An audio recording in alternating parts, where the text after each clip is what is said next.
Now on UK Health Radio, treat yourself to an upgrade. Pack away your low self-esteem. Leave behind that empty feeling. Stow your fears and doubts in the overhead locker. And go from stress to authentic success with Danielle Sachs.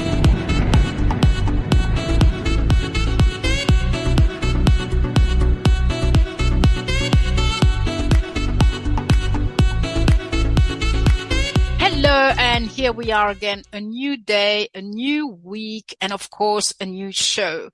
And when I heard my daughter, who is about 34 years old, a mother of two young children of 5 and almost 2, having a husband, a household to take care of, and an amazing career, doing really a great job in what she's doing, marketing manager at a high level.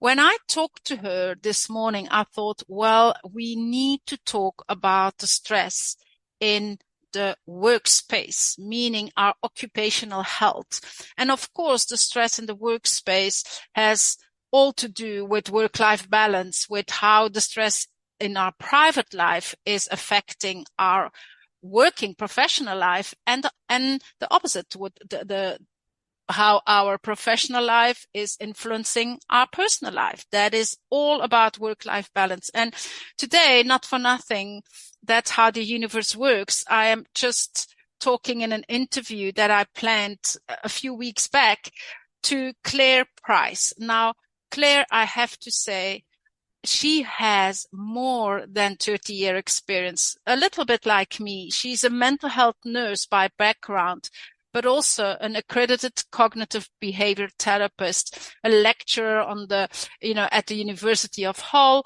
And she worked for a long time already in mental health, but she's experienced mostly in private sector organizations in a wide range of clinical, operational, and strategic roles. So she's also responsible for One Bright's internal clinical team. So I am sure that she's a person that we can talk about everything that has to do with occupational health, with stress awareness in the working space, with the signs and the symptoms on what and how can we recognize our stress and what to do with it. So I'm really looking forward to this, as we haven't talked too much about the stress in the workplace, and we cannot ignore, I see it in my practice every week, like I talked about my daughter, how really challenging it is. I'm not going to say it's difficult. I'm going to call it challenging to actually find that balance in life, to actually really be a whole day in that pressure field of being available 24 hours, the pressure on our deadlines, on the screens, how everything in the working space is now really demanding and even depleting. So I'm sure we'll talk with Clare Price about this, and I can't wait to see what she has to say on this topic all about stress in the workspace. Talk to you just now. UK Health Radio, the station that makes you feel good.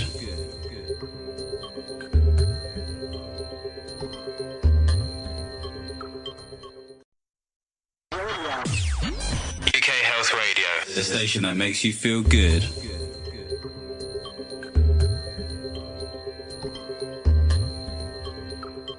Welcome back. And as I said in the intro, I am so excited to talk to you today about a subject that we haven't really addressed so much in this show, and that is stress in the working place. I'm talking to Clare. Welcome, Clare.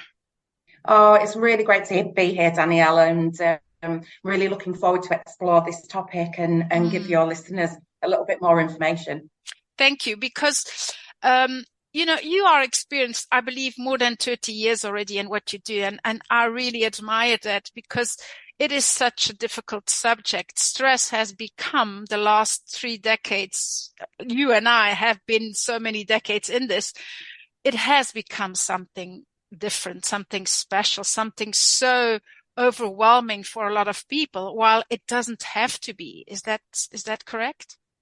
It's absolutely right. I think, as our lives get busier and busier and we're in this constant flux of change with pressures that are both external and internal, then stress has become something that's much more talked about and much more evident. And mental health in itself has become something that people Yes. are more able to talk about. So these conversations come up much more regularly. And we've moved forward significantly in our understanding around mental health and how stress can impact our mental health and our well-being. And definitely in the workplace, this is something that wouldn't have been really discussed in huge detail, when I started out in mental health. But now they're conversations that we have all of the time. Yes, I agree. And a lot of companies realize that they need to do things about this to keep the well-being of their working people really up to date, because otherwise it's costing them a lot of money. And not just that, I think it's actually detrimental for their private lives as well, not just in the working place. So can you just give me a little bit of info on what do you think that stress is? How would you define stress in the working space?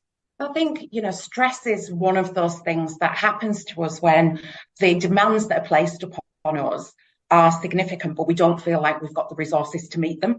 So they can be both internal or external resources. So it might be, I don't have the right training or the right level of expertise, or I'm maybe not very confident in something, or it could be an external demand. So an external resource would be something like, I don't have the right tools, I don't have the right team size, I don't have other things available in my environment. So when our stress goes up is when our resources don't match our demands, so they get imbalanced. So it's a little bit like a stress seesaw, is how I like to see it. So in my mind, I'd imagine a seesaw, and on one side I've got boxes that are my resources, and on the other I'd have boxes that are my demands. And if they're in nice balance, I can carry on and I can do things. And when things get slightly out of kilter, then one of the things that happens there is I can often see an end to it. So I can get through and I can kind of tell myself it'll be fine. There are things that I'll be able to do, and it'll come to an end. But when that stress seesaw really starts to tip and be chronical, it can become, definitely it moves from stress to distress. And then that distress can become more chronic because you can't see an end to it. So I kind of see stress in that way. It's a little bit like, as I say, a seesaw of demands versus resources, and how you manage that. And how does that play in the working place? So can you give me like an example on? Oh, absolutely. And I think lots of people have been in this scenario. You start off a project in work, you have a defined number of people and a defined time frame to do something. And you set your plan and you get going, and then somebody goes off sick, and then somebody gets taken away from your team because there's a shortage in a different place, you're 2 staff members down. Nobody's taking any notice of the fact that actually you've still got a deadline. The deadline doesn't get moved and the workload doesn't get shifted. So actually what happens as a result of that is that your stress levels go up because your demands and your resources are no longer balanced where they need to be. So I think, there's lots of things that people can consider in terms of how to manage that in the workplace. So, you think about, what is your employee's job role or their task? Have they got the right skills and resources to be able to do that? So am I hearing you saying that we need to ask ourselves questions? I think so. I mean, because that's an important part of stress management is asking the right questions. It is. And also, it's, as a CBT therapist, we ask people questions all of the time. It's part of our discovery. It's called guided discovery in CBT, and it's called Socratic dialogue. But essentially, it's a set of questions that helps people to uncover information that helps them to manage a situation better. Yes. That's essentially what it is. It's not fancy. It sounds fancy, but it's not that fancy. And actually, that set of questions can help you to really think about, do we need to then change the timeframes? Do we need to think about bringing in additional resource? Do we think about Does the plan need to change or be adjusted slightly? So there are lots of things that you can then do to adapt to the stress. Can we go back to the questions? Because I interrupted you, but I just wanted to make it clear for the listener, out there who is now recognizing, I have this balance in demand and resources. So can you just give us a few questions that are interesting for me, for example, to ask myself in my business? Absolutely. So I think if you're trying to identify your stressors, so that's the things that make you stressed. So stress is the thing that triggers the stress within you. Things like, what is it that's actually making me stressed here? Where am I when I'm feeling stressed? What am I doing? Who am I with? What helpful changes could I actually make that would reduce the stress? What are the things that are within my control? So there's also this idea of, you can only change the things that you can change. Yes. You can't actively influence the things that are outside of your control. So, for instance, there may be a deadline that's a deadline because it's immovable. So, for instance, I work in the insurance industry with insurers. There is a time when people's policies renew. So anything that's put into the policy has to be in the policy by that renewal date. It is not a movable feat. So that would be one thing that couldn't change. Yes. So I'd have to hit my target. So what's in my control might be how I get there. So what do I need to change in order to meet that and get to that point in time? So you can ask yourself these questions. What about, can I just ask you, because I find this so intriguing. What about who is your trigger, like we said, just that question, and it's, for example, your boss? Yeah, I mean, that can be really difficult, can't it? And I absolutely understand, relationships and interpersonal relationships can be incredibly stressful.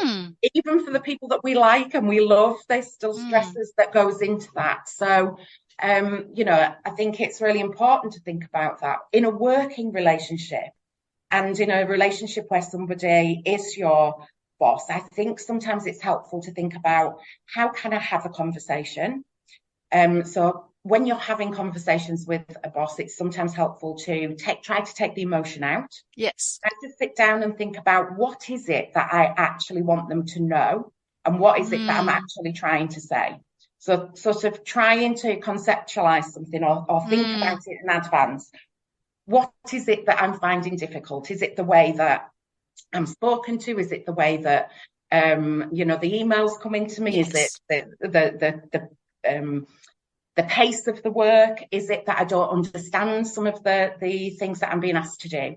And then it's also an opportunity of learning, I found. It is. Because, when I have clients here, and whether it's their boss or whether it's a coworker or that they work together all the time, it is really, I think it's an important question to ask yourself, because it can be your teacher.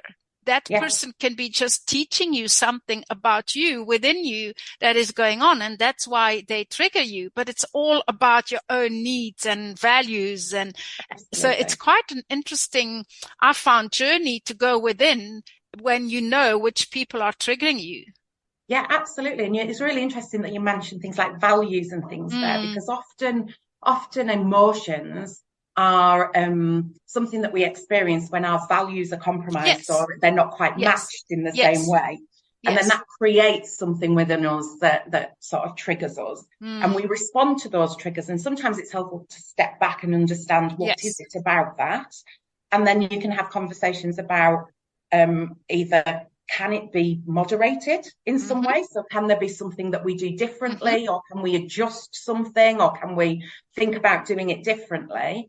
Or actually, there is an element for me that's around learning tolerance. And, sometimes we do have to understand that our relationships with people, other people have their way of doing things, and it might not be our way of doing things. So there is that kind of, place where people come together, and it's not very synthesized. It's not very together. But actually, that it doesn't mean that it's the right or wrong way. So there's sometimes, like, you can't shortcut people's learning. You can go on the same journey and reach the same destination, but you can equally go on a different journey, but still reach the same destination. So learning to be a bit tolerant and thinking about, okay, I find this quite difficult, but what are all of the other things that I really like about this person, this job, this role, this company? And then focusing on those things can help us to tolerate the things that maybe are a bit more difficult, because let's be fair, most people don't get to choose their boss. I agree. And so I love the quote that says, do you want to be right or do you want to be happy? Sometimes it's about that kind of basic question of letting everybody live in their own world, in their own movie, because we all are living in our own movie. And so it's quite interesting. So can you give me a little bit signs or symptoms that you would say in the working place for anybody listening today, and say, what about the signs and the symptoms? Absolutely. So often the signs and symptoms of stress are similar to other mental health conditions. So there can be a crossover. But often I think it's important to notice when we're stressed, these symptoms tend to be more transient. So they kind of come and go. They don't tend to be around for significant periods of time, because that's when things move into a mental health problem. But yes, people will find themselves often with maybe feeling more irritable, maybe more bad-tempered, a bit more impatient. So if you think about that in the workplace, that might be that people then, struggle with their relationships a bit more. They're a bit more snappy with people. Yes. You might see them maybe not taking feedback in the way that they would ordinarily, and feeling a bit more criticised by that. So you would see those types of things. There are things that in the workplace you wouldn't see, so you'd have to have questions about them. So, what's running through your mind. But you might pick up things like people saying things like, oh, do you know, I can't cope with this. Or, oh, there's just too much to do around here and not enough time. Or maybe this isn't fair. So you get a lot of fairness coming through when people are struggling with stress. People should be helping me more.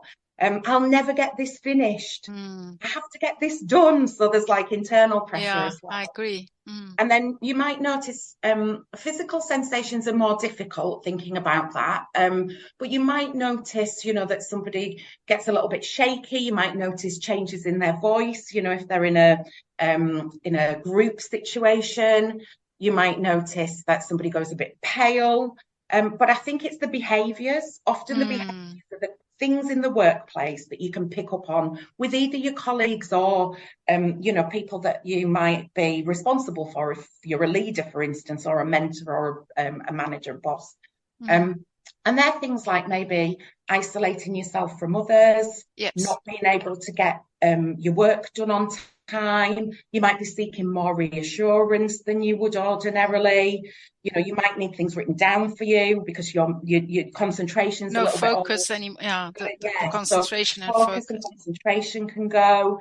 So it's more about behaviours. You might notice people being more snappy with their colleagues. So there'd be the key things to sort of pick out. And I'd also think about, because some people are just irritable. That's the way the world is. But I would say it's when people have a change. So if you notice a change in somebody, that can be a really good clue to start to think about, are they okay? Are they feeling a bit stressed? Is this the opening for a conversation that can have? Because maybe they're not quite their usual self, because I'm not good on the word normal self, because I'm not good on that, but usual for them in the relationship and in the environment. Is there something a little bit different or feels a little bit off? And that can be a really good sign, a really good clue and indicator that maybe. But what about how do I recognize all those signals and symptoms in myself? Because isn't it that we, like you said in the beginning, they come and go, and we suppress them. We don't even listen. I was one of those who never listened to my signals until one day my body said, stop, thank you very much. I'm not going on anymore. So how can we recognize those things ourselves? I think there's a couple of things. So if you notice that you maybe are not sleeping as well, so very practical things. You're not sleeping as well. Your diet's changed. You maybe turn to a glass of wine a little bit more frequently on a night. And those types of things would be sort of key clues for yourself. But also being open to feedback from others. So, for instance, my husband will go, "Oh, you're a little bit more snappy than a bit snippy today." And I think, "Oh, actually, I probably am. And it's because I'm doing X, Y, and Z, and I'm feeling a bit under pressure, and you're interrupting me, and I haven't got time for you to interrupt me." So, those things happen. So being open to that feedback, and as you said, it's hard, isn't it? People tell you, so it's hard to be open to that, but actually stepping back and going, "Oh, do you know what? A couple of people have mentioned that. What's going on for me?" And actually taking that and being open to it can be really helpful. Can we be a bit more personal here then? Because you are talking about your husband and yourself. What is happening in your life that is stressing you? What are your triggers, and what is stress for you in your own personal life? So I think there's all sorts of things. I think there's the normal things that we all have. You get up on a morning, you're late for work, the cat's in the way, you trip over the cat, you get into the car doesn't start, somebody's parked. One of those days. There's that stuff, which I think is general stuff and general stress. But by the time I get to work, my stress cup is already half full. So by the time somebody then adds another couple of things, it's overflown, and it can feel a little bit overwhelming. So I think there's those day-to-day stresses, they happen for all of us.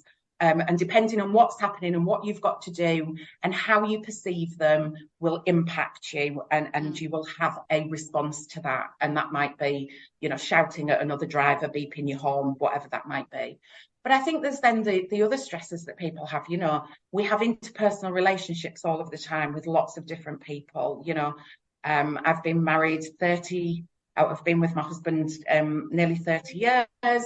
Our relationship ebbs and flows. There's times when we like each other more than we do at other times. And that's around organisation of family life, of work life. My son is 19. He's at university studying maths, but he was recently diagnosed with autistic spectrum disorder. Wow. He's been incredibly lucky through his schooling because the structure has supported him. Moved to university, he's a straight A student, flunked his first year. So how do you combine all that, because we're talking about stress in the working place. So when you have those personal challenges in your life and you come to work and you actually work in stress already, I mean, that in itself already. So how do you do it for yourself? What is your way of stress management? I think what I would say is that I try to think about things as a moment in time. So everything in my life is a moment in time, right? It will feel like this today. It might feel like it tomorrow, but in 12 months' time, I'll look back and it won't feel like this at all. And, that reflective process of being able to sort of look back at other times when I felt stressed and that those things may be impacting on, my ability to be as present in the workplace as I might want to be. And it might make me a little bit more irritable in the workplace that I want to be. I've also got quite high standards, so I have to try to manage that and think about the interplays of those things. I think I use my support systems. So I've got really great work colleagues. We create safe spaces for people to just have a moment. I've got people around me that we do that for each other. So, I think that is actually one basic thing that you're saying there, Claire, because in the workplace, and I trust that that is what companies are doing more and more, is creating a safe place for anybody working there that they can be vulnerable. Let's talk let's say it like that. That can be open and honest and vulnerable about what is going on, because 20 years ago, 30 years ago, there was no way at all that you could express yourself like that in the working place, isn't it? So that safe place is so important. And absolutely. And often people might not have that safe space if they've got interpersonal difficulties, but I think there are things that organisations can do to help that. So, things like mental health champions or mental health first aiders, where you can reach out, have conversation if you need to. Organisations have got employee assistance programs. I think they're underutilised, and people really still struggle with the idea that there's confidentiality. But think about all of life's stressors. For me, an employee assistance program is about all of life's problems. So they will talk to you about if you've got financial problems. They will talk to you if you've got caring responsibilities. Okay. Talk to you if you've got workload issues. There's all of that. It doesn't just have to be about, a very work and about the work. 9 to 5. Exactly. Yeah. Exactly. I agree, because we are human, we are whole. And so you cannot, is that what you say? You cannot actually take apart the work from the person's life. Yeah, I think it's a really interesting thing, because we have done some studies, and I'm not going to be scientific at all, but we have done some basic studies around when people have absence from work or they're struggling in work, what is it that's causing that? And actually, only in about 10% of cases is there an actual direct work causal factor. Wow. So most times, when we've done our studies within our organisation, we have found that 90% of it will be either external stressors that are impacting my ability to work, or just external stressors themselves, bereavements, all sorts of things that go there. But generally, stress happens. And if your concentration is altered, for instance, if you're struggling to make decisions, if you're feeling a bit vulnerable and you're upset more, then imagine how that might impact somebody's ability to do their job. So it's very difficult to segregate these things out, but it is helpful for people to understand that, to help them to cope with things is about, where your focus is. So I am a big believer that, if I'm feeling really stressed about something outside of work and it's impacting my ability in work, then actually the focus that I give a task might actually break me free from those kinds of concerns and worries for a little while. And that can be really helpful and really healthy. Yes. I think if the time when it's unhelpful is maybe you're using your work to avoid those things, and actually you're working massive hours, you're doing various things that are stopping you from going home and maybe managing those relationships. So you can get into work patterns. And often people don't kind of point that out, do they? John, he's sat at his desk. He gets in at 7 o'clock every morning and he doesn't go home till 8 o'clock every night. He's so dedicated. Is he? Is he struggling? Is there something at home? Is he stressed? Is he avoiding? There's lots of questions that would bring up for me. That's about, is it what it seems? Because what is this work-life balance? Yes. If that is out of balance, then and work-life balance also changes for everybody, so I think we need to be really careful about that, and it changes throughout your periods of your life. So when I was a young mum, then I would want to spend less time at work and maybe more time with my family, because that's where where my values were, and that's what was important to me. And then as Ethan grew up and got a bit older and went to school, then actually my work-life balance changed and I took on more hours. Yes. And then you go beyond that, and now he's left and my husband works and I work, and actually my work-life balance has changed again. And then I'm pretty sure that as I hit the sort of twilight years of my life, that my work-life balance will change and shift again, and I'm maybe wanting to do more leisure activities and spend more time, with my husband doing various things. So I think it shifts and changes. So I think it's really important as well not to put your own view of what a good work-life balance is, but generally ask questions to extrapolate for somebody. Is this working for you? Are you having time to do the things that you value in your life? If work is something that you heavily value, then you're going to be stressed if somebody takes it away. So there's that, there's those things as well to consider.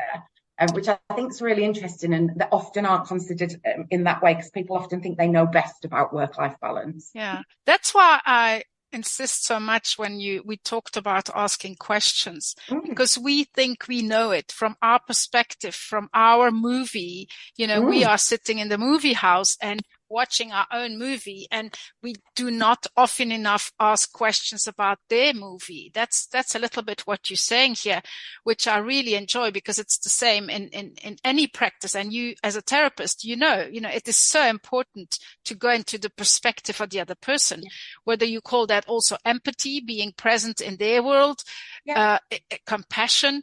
But it is so important, because that's when the other person will open up and will start to reflect in themselves. Oh yeah, maybe that question. Oh yeah, that answer. So it is so important to ask these questions. So thank you for that. Is there a first step, a basic advice that you would give someone?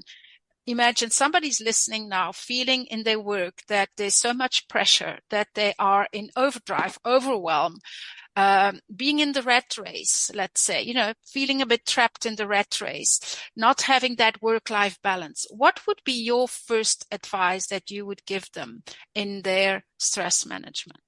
So I think I'd be looking at speaking to somebody about, what is it that is maybe creating that for them, and just thinking a little bit to themselves, are there things here that I can delegate, give away? Is it being driven by myself, or is it being driven from outside of myself? So there's the internal versus the external drivers here. And then I'd be thinking about, once I understood that, is actively, the first step is to reach out and to try to have a conversation. But that can feel incredibly overwhelming for that people. Can be 10 steps in one. It can. But I think there's ways to break that down. So the first thing is just reaching out and saying, I was wondering if you had time for a conversation, right? That's it. And then somebody will come back and say yes or no or whatever. And then you can take the next step, which might be then breaking it down into, well, I wondered when you might be available. And then, you're breaking it down into smaller steps, and those steps then feel more manageable. But I think it's important that we understand what a conversation brings, because people think, and I've had this conversation numerous times, why don't they just know? And I have the conversation that people cannot know things by osmosis. Yes, I agree. Right? They expect others to know how they feel. Yes, without telling them. So there's this osmosis that goes on, that because you feel it, the other person should pick it up and it should just be obvious. And while some things are more obvious, if you look for signs and clues, other times it's not. And we know that people mask their symptoms, they mask their distress and their stress, because they think that they're going to be negatively perceived by others, right? So there's that whole, they're going to think that I can't cope, I can't do my job. And they might have watched somebody reach out for support previously and not get it. I agree. So these are all barriers. So I think what I would say is, we've moved forward a massive amount. Yes. It is a brave thing to do, but break it down into little steps. And then think about, if you are going to have a meeting, what is it that you want to say? And then on the other side, I'd think about giving any person an opportunity to say something. And you don't need to solve the problem. Yes, I agree. That's a big one also, hey? Yeah, it's not for you to always be the solver of the problem. But if you think about why people are in management positions, it's often because they are problem solvers. And so they think that everything has a solution, when sometimes the solution is just to listen. Yes, I agree. And that's a big one. That can be as poignant for somebody, and actually as important as any other type of intervention, just listening, just hearing somebody say something and then responding and validating their feelings. And that doesn't mean saying, I've heard many things over the years. Oh, yes, I know somebody who's felt like that and they got through it. It was fine. That is not validation. It is saying, do you know what? I can hear what you're saying. That must feel really difficult for you at the moment. That's it. That's it. That's it. Just acknowledge what the feeling is, and encourage people, and also give people space and time. This is really difficult. And so it might be that somebody's a little bit silent. Don't feel the need to fill the space. Just allow them to have a moment to pull themselves together and to be able to talk to you and to be able to kind of just think about what it is that they want to say. So I think it's a and can I just ask you, apart from talking to someone in the working place that can just listen, when would you go for real help? In the working place, when would you advise someone to really go for professional help? As early as is possible. So I am a really big believer in early intervention, right? Stress causes distress. Distress can create a mental health difficulty. If we can get people to start talking about this early enough, then we prevent the distress from being lengthy. Not everything will always work, but when you are feeling out of sorts, right? It's an out of, you don't even have to give it a technical name. You're out of sorts. You're not quite yourself. Something's going on. Have a conversation with somebody. Yes. Most organisations, or lots of organisations, have the ability for an EAP for that conversation. You can refer yourself into NHS services, talking therapies. You can go and get private support with an organisation like One Bright if that's what you wanted to do. But, whatever and however you reach out, what I would say is distress is unpleasant.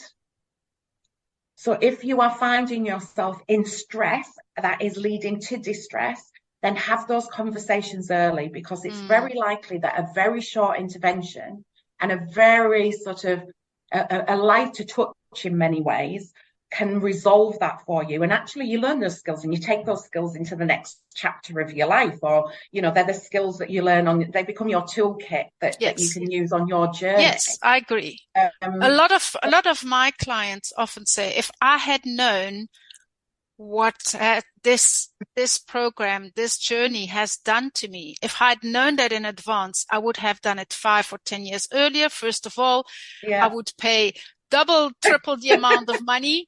And I would, because they also become, and I'm sure you can agree, Claire, I have 3 children and 4 grandchildren, but you become a better parent.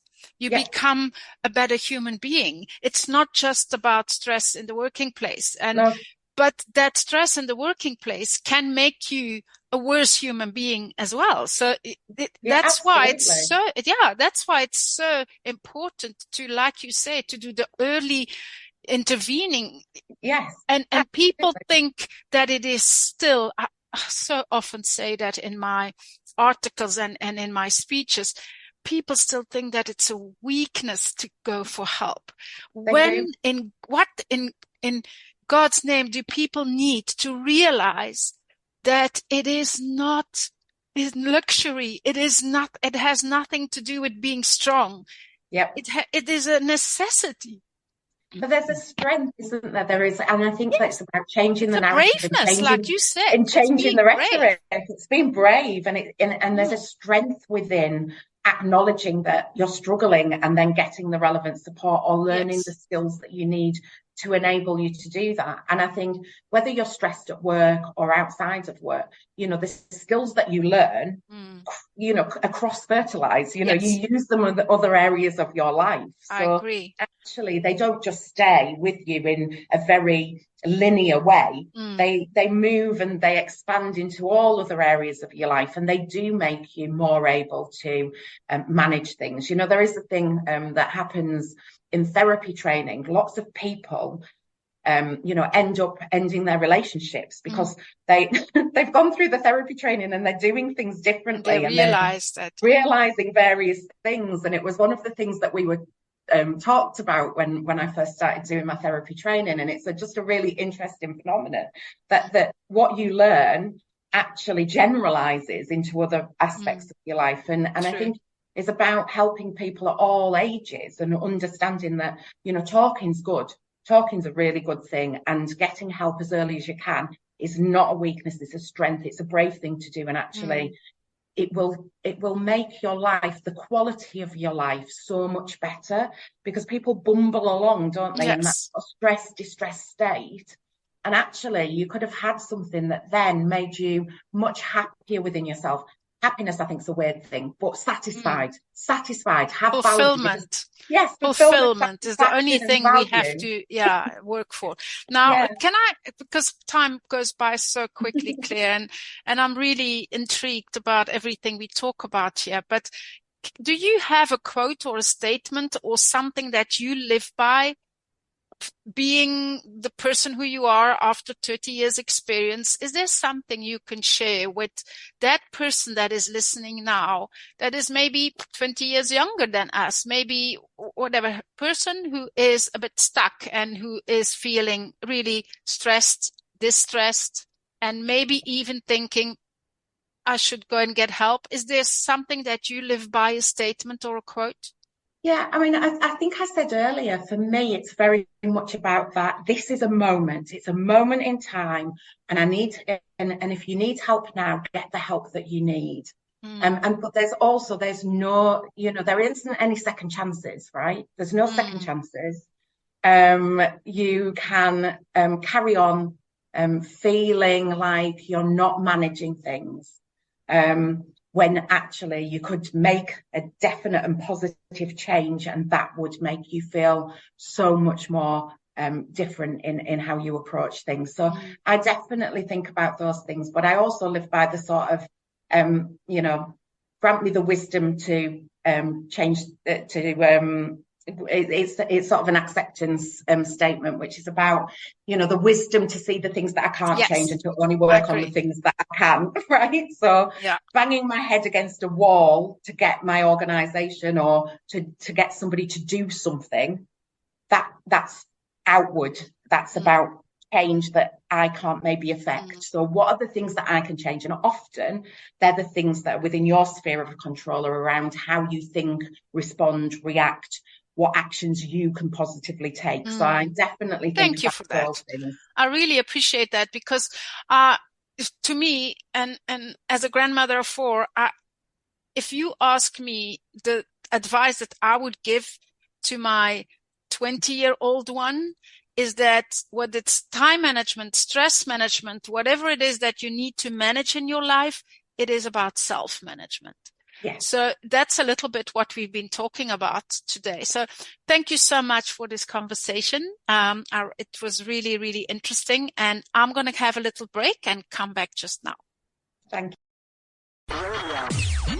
UK Health Radio, the station that makes you feel good.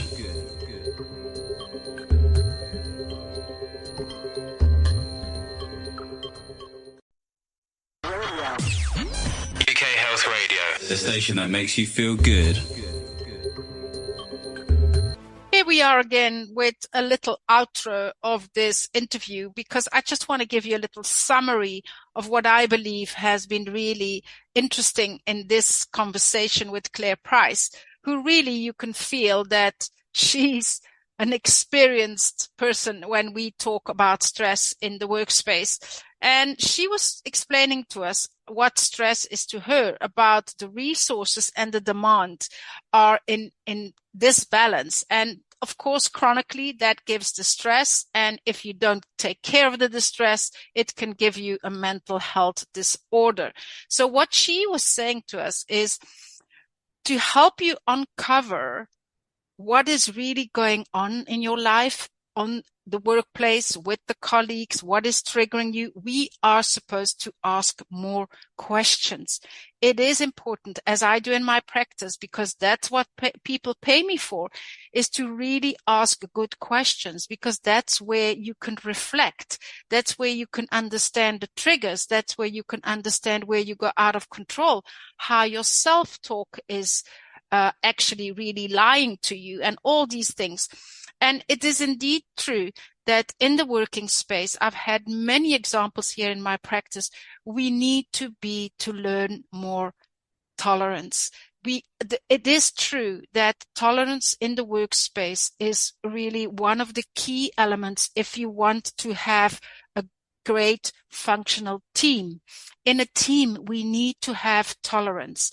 She explained a few symptoms of stress, but what I got from it was that, and that's what I'm saying about a team, that's what I'm talking about well-being. In an any organization is all about giving a safe space to people all around you, to people in the organization, to be able to be vulnerable, to open themselves. So that safe space is really, really important. Whether you are the safe space for one of your colleagues, that you offer a safe space, whether there is in the house someone you can go and talk to, it is all about going early enough for that help. Like she said, the first step is to go and reach out. And of course, it takes courage, but be brave enough, because as she was explaining to us, it's often that we expect others to know how we feel, but don't expect others to know. Go take little steps, be brave, and go what you want to say. You don't need neither to be the solution for your colleagues if they talk to you. You can just listen. The solution is often just in the empathy, in being present with the other person in the pain, and just listen. It is just about empathy, about giving permission to be vulnerable. And I do think, whether it's in personal life, but certainly we can all learn from this in the workspace, to be more tolerant and to go and listen to what other people have to say. So that early intervention is really key, because from stress, as I said, comes the distress, and from the distress comes the mental health issue. And we all know that in all organizations and companies, it is mind-boggling how many people, how much percentage of the people working are really battling. So Claire gave us also an advice, a tip on how she does it. And she says that to her, it is really important to go in the moment, to go in the reflection and say to yourself, this is just a moment in time. It's not going to be important anymore, probably in a year's time or 5 years' time. It's important to go in the present, not being too much in your head in the future, but stay present, stay centered, get your focus back. Whether you need to go in nature or just for a walk or go to the toilet for 2 minutes. But it is a good tip that any problem, any challenge we have, it can be just a moment in time. And so the wisdom to do something about what you can control and just to accept what you can't control is really the phrase to finish this show. So I trust that you had a little bit of insights on the stress in the working place and how to manage it. I'm going to leave you for now, and I'll talk to you next week. Bye-bye.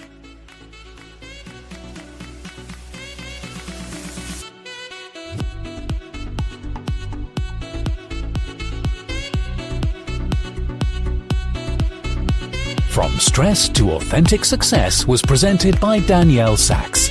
Join Danielle at the same time next week here on UK Health Radio.